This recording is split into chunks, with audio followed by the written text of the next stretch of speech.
அன்புமிக்கவர்களே,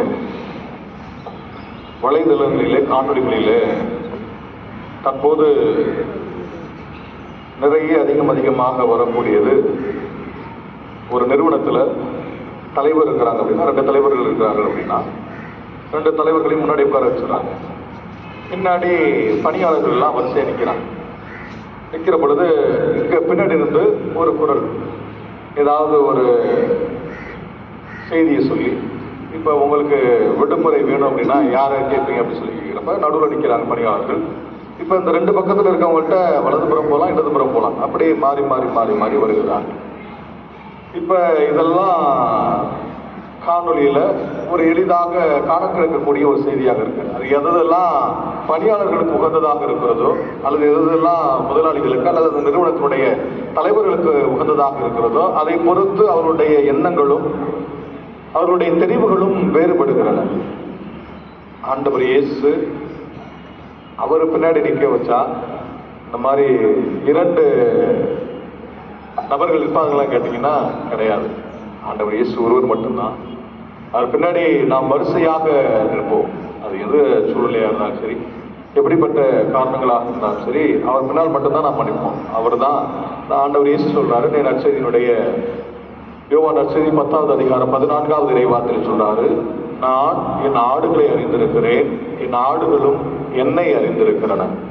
இதுதான் ஒரு நல்ல ஆயனுக்குரிய பண்பாக நாம் பார்க்க முடியும். அரசு பொதுத் தேர்வு நடந்து கொண்டிருந்தது. அவர்களுக்கு ஒரு சில பிள்ளைகளுக்கு தங்களால் எழுத முடியாது. அப்படிப்பட்ட பிள்ளைகள் எழுதுவதற்காக ஸ்கிரைப் அப்படின்னு சொல்லி வச்சிருப்பாங்க, எழுதுபவர் அப்படி வச்சிருப்பாங்க. 10ஆம் வகுப்பு தேர்வு 3 நாட்கள் பார்த்தேன். 4வது நாளில் இப்படி ஒரு நிகழ்வை நான் அவரிடத்துல சென்று கேட்டேன். பையன் நல்லா இருக்கிறான், நல்ல ஆரோக்கியத்தோடு தான் இருக்கிறான். அவனால் மற்ற செயல்கள்லாம் செய்ய முடியும். மற்ற வர்ற பிள்ளைகளில் ஒரு சில பிள்ளைகளால் நடக்க முடியலை, பேச முடியலை, புரிஞ்சு கொள்ள முடியல. அவர்கள் எல்லாம் எழுத்தாளர் வச்சிருக்காங்க, அதெல்லாம் ஏற்றுக்கொள்ள முடியுது. ஆனால் அந்த பையனை பார்க்குறப்ப அவனுக்கு ஒரு சராசரி மாணவன் போல தான் அவன் தெரியலாம். மற்ற குறைபாடு எதுவும் அவன்கிட்ட நான் இருக்கிறத நான் பார்க்கல. அவர் பெற்றோர் இருந்தார். அவர் பெற்றோரை கூப்பிட்டு கேட்டேன், ஏன் என்ன ஆச்சு பையனுக்கு, ஏன் எழுத்தாளர் வச்சிருக்கீங்க? பையன் நல்லா தானே இருக்கிறான், நல்ல உடல் சுகத்தோடு தானே இருக்கிறான், மற்ற பயங்கரமாக நல்ல திடகாத்திரமாக தானே இருக்கிறான், ஏன் இவனை இந்த பிள்ளைகளோட கொண்டாந்து சேர்த்துங்க, கொஞ்சம் உடல் நலத்தில் குன்றிய பிள்ளைகளோடு கொண்டாந்து உட்கார வச்சு எழுதுறீங்க அப்படின்னு சொல்லி கேட்குறப்ப ஒரு சொன்ன செய்தி இதுதான். அப்போதான் என் பையன் 6 மாசமா இருக்கிறப்ப நோய்வாயினால் ரொம்ப கஷ்டப்பட்டான். எல்லா விதமான ஆய்வுகளையும் மருத்துவர்கள் மேற்கொண்டாங்க. கடைசியாக அவனுக்கு கண்டுபிடிக்கப்பட்டது ஹீமோகுளோபின். அதை உற்பத்தி செய்யக்கூடிய அந்த ஒரு தன்மை அவனிடத்துல, அந்த உடம்புல இல்லை, அந்த ரத்தத்துல அவனுக்கு இல்லை.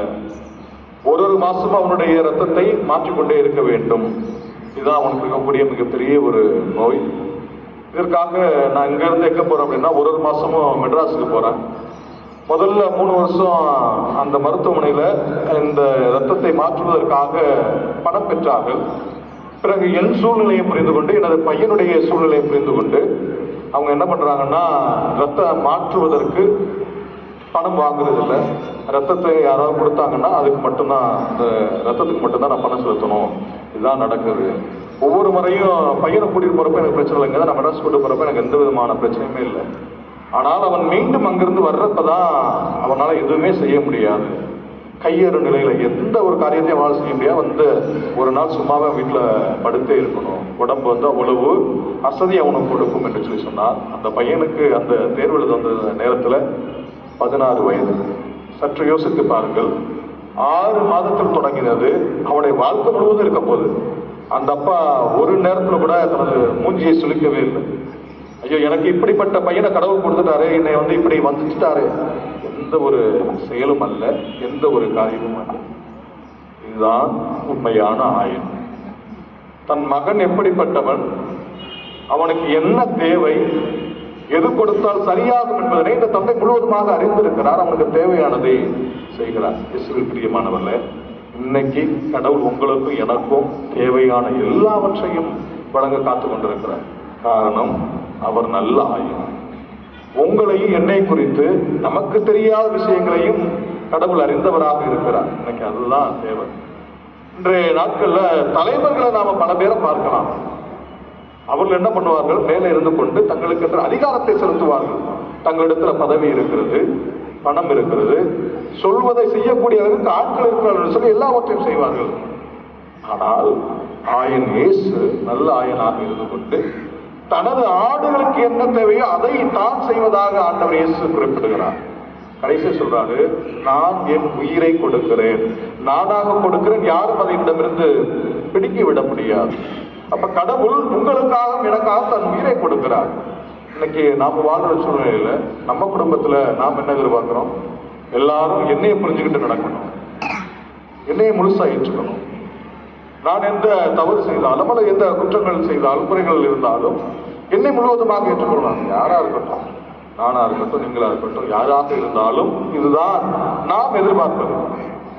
ஆனா ஆண்டவர் இயேசு அப்படிப்பட்டவர் அல்ல. நேரா நடக்கிற 99 ஆட்டையும் விட்டுட்டு போயிட்டு எந்த ஆடு வழி தவறி போனதோ அந்த ஆட்டை மீண்டும் மகிழ்ச்சியோடு தன் தோல் மேல் சுமந்து கொண்டு வருகிறார். நீங்களும் நானும் பல்வேறு நேரங்கள் வழி தவறி தான் போறோம். ஆண்டவர் இயேசு உங்களை என்னைய பார்த்துக்க என்ன பண்ணல? கோவப்படல. உங்களை என்னை பார்த்து வேண்டாம் போ என்று சொல்லவில்லை, மாறாக மீண்டும் திரும்பி வா என்றுதான் சொல்லுகிறார். அந்த ஊதாரி தந்தையினுடைய ஓமையில நாம் பார்க்கிறோம், தன் மகன் எப்போது வருவான் என்று சொல்லி அந்த தந்தை காத்திருப்பது போல ஆண்டவர் இயேசுவும் நல்ல ஆயனாக இருந்து நாம் எப்போது அவரிடம் திரும்பி வருவோம் என்று சொல்லி காத்துக்கொண்டே இருக்கிறார். அவரது காத்திருப்புக்கு என்ன கிடையாது, ஒரு காலமே கிடையாது, எப்போதுமே காத்திருப்பார். அப்ப நம்ம குடும்பத்துல நாம எப்படி இருக்கிறோம், நாம் எப்படி செயல்படுறோம், இதுதான் இன்றைய நாள்ல நாம் சிந்திக்க அழைக்கப்படுகிறோம். நல்ல ஆயனாக ஆண்டவர் இயேசு இருந்து நம்ம வழி நடத்துறாரு. சரி, இப்ப நமக்கென்று பொறுப்புகள் கொடுக்கப்பட்டிருக்கிறன. தந்தையாக, தாயாக, பிள்ளையாக, கணவனாக, மனைவியாக, நம்ம எத்தனை விதமான பொறுப்புகள் கொடுக்கப்பட்டிருக்கிறது. நாம் என்ன எதிர்பார்க்கிறோம்? என் புள்ள, என் கணவன், என் மனைவி அல்லது என் பெற்றோர் எனக்கு பிடித்தமானதாக இருக்க வேண்டும், எனக்கு பிடிச்ச மாதிரி அவங்க நடந்துக்கணும், இதான் நாம் எதிர்பார்க்கணும். ஆனா கடவுள் அப்படி எதிர்பார்ப்பது அல்ல. அவர்கள் வழியில அவர் தவறாக சென்றாலும் அவர்கள் பின்னே போய் அவர்களை மீண்டும் திருத்தி கொண்டு வருகிறார். இன்றைய காலகட்டத்துல இதுதான் தேவை. நாம எல்லாரும் என்ன நினைச்சுக்கிறோம்? என்னை அனைவரும் புரிந்து கொள்ள வேண்டும், எனது எண்ணங்களை புரிந்து கொள்ள வேண்டும், எனது செயல்களை புரிந்து கொள்ள வேண்டும், இதுதான் நினைக்கிறோமே தவிர அடுத்தவர்களை என்னை குறித்து நாம் யோசிப்பதே கிடையாது. நல்ல தலைவனுக்குரிய நல்ல ஆயனுக்குரிய பண்புகளுள் முதலாவது இதுதான்.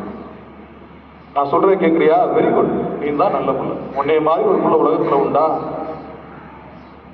ஏதாவது நம்ம சொல்றதை கேட்கல, வழி தவறி போகுது, அந்த பிள்ளைய பார்த்து நம்ம என்ன சொல்றோம்? பாரு ஊதாரி புள்ள, சொல்றதை கேட்குதா? உருப்படுமா? இதெல்லாம் மேல வருமா? இதான் நாம் சொல்லுகிற வார்த்தைகள். அது அல்ல. இறைவன் நம்மிடமிருந்து எதிர்பார்ப்பது அது அல்ல. ஒரு நல்ல பெற்றோராக, கணவனாக, மனைவியாக இருந்து அந்த பிள்ளைகளுக்கு தேவையானவற்றை கொடுத்து கொண்டு வரணும். எனக்கு தெரிந்த உறவினர் தன் கணவன் மேல அல்லது மனைவி மேல இருக்கிற தன் பெற்றோர், அவங்க மாமியார் மேல மாமனார் மேல இருக்கிற கோபத்தை எல்லாம் 6 வயசு கூட அந்த பிள்ளைக்கு வரல. எல்லா கோபத்தையும் கொண்டு போய் கொட்டுறாங்க, அந்த பிள்ளை இடத்துல கொட்டுறாங்க. பார்க்குறப்ப மனசு வலிக்குது. ஆனா ஸ்டேட்டஸ் வச்சிடறாங்க, என்னை மன்னிச்சுக்க பாப்பா, உனக்கு நான் இப்படி செய்யறதெல்லாம் எனக்கு கஷ்டமா தான் இருக்கு.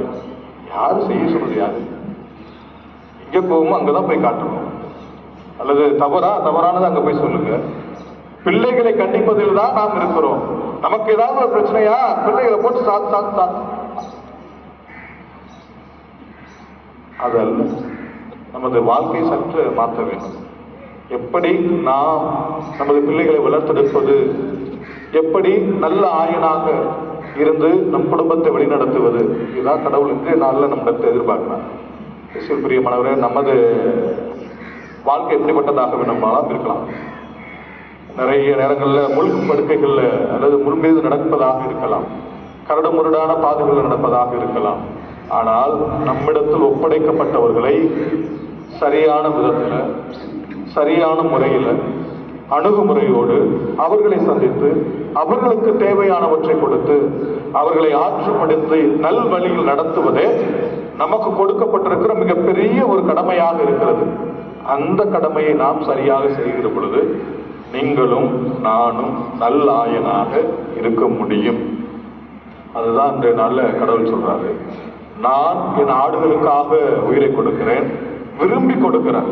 கட்டாயத்தின் பேரு நல்ல, நான் கொடுக்கணும் அப்படின்றதுக்காக இல்லை, நானாக விரும்பி கொடுக்கிறேன். ஆண்டவர் இயேசு சொல்றாரு, நீங்களும் நானும் அதான் செய்ய அழைக்கப்படுகிறோம். இதற்கு முழுவதுமாக எதிர் திசையில போனவர் தான் நான் முதல் வாசத்தில் வாசிக்கிட்ட பேதுரு.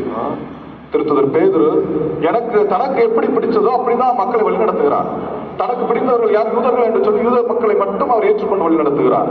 அது நல்ல ஆயனுடைய பண்பு அல்ல என்று சொல்லி ஆண்டவர் இயேசு அவருக்கு ஒரு காட்சி தருகிறார். அந்த காட்சியில பெரிய கப்பர் வாய்ப்போல இருக்கல, எல்லா விதமான மாமிசங்களையும் வைத்து எல்லாத்தையும் சாப்பிட அப்படின்றார். அப்ப அந்த மீட்பு அனைவருக்குமானது, கடவுள் அனைவருக்குமானவர், அனைவருக்குமான நல்ல ஆயனாக ஆண்டவர் இருக்கிறார் என்பதனை உணர்த்துவதற்காக பேதுருவுக்கு ஆண்டவர் அந்த காட்சியை தருகிறார்.